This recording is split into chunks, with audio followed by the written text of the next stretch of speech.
If ever again I meet him, he's mine. At the movies, reimagining Shakespeare is nothing new, and in Coriolanus, actor-turned-director Ray Fiennes takes on one of the Bard's lesser-known works and brings it bang up to date for modern cinema-going audiences with gritty, blood-splattered fierceness. What would you have, you curs, that like nor peace nor war? The one affrights you, the other makes you proud. The Shakespearean language remains, but there's little else to remind us this is a 500-year-old play. It's hard to finance a film like this. A period Coriolanus in togas and sandals would have been impossible to finance, but actually, aside from that, I just wanted the audience to encounter a world they recognised immediately. And I like Shakespeare in modern dress. I like that. I think it gives it an energy and an edge. Coriolanus tells the story of a proud Roman war hero whose post-battle entry to politics goes abysmally wrong. He's branded a traitor and banished from the country.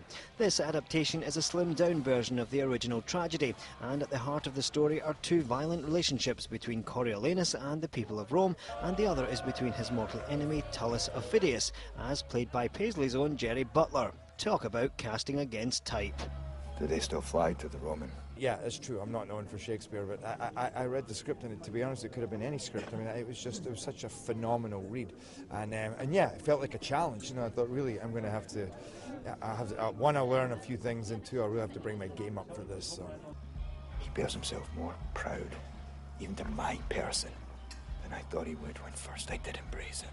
I wanted to have a star as Tullus, someone who has real on-screen masculine charisma, who is believably a warrior, who's a real contender in his opposition to Coriolanus. And Gerard has that, and also he was very keen to do it, which was very flattering that he wanted to be part of it. And I actually think he gives a performance of really great sort of subtlety and nuance in it, and real menace.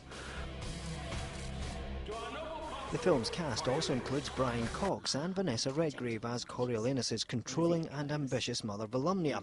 The veteran actress, who is no stranger to Shakespeare, hopes the film's mainstream approach will make it relevant and accessible for a wide audience, particularly younger cinema-goers unfamiliar with the plays of the Bard. You know, lots of kids don't get a chance to know anything about Shakespeare, and that's a great loss, even if they never realise it. So a film, like Rafe's film, I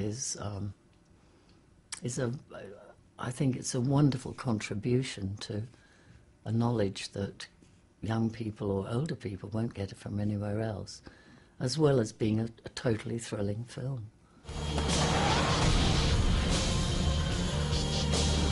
You are not my son. Coriolanus has grown from man to dragon. Coriolanus, as a play, would be a tricky and challenging starting point. I hope this film might be a good starting point because we've cleared away a lot of the denser and more knotty bits of dialogue. And I think as a story, it's a great starting point. Just as a film, it's a sort of cliffhanging political thriller. Sweet as my revenge.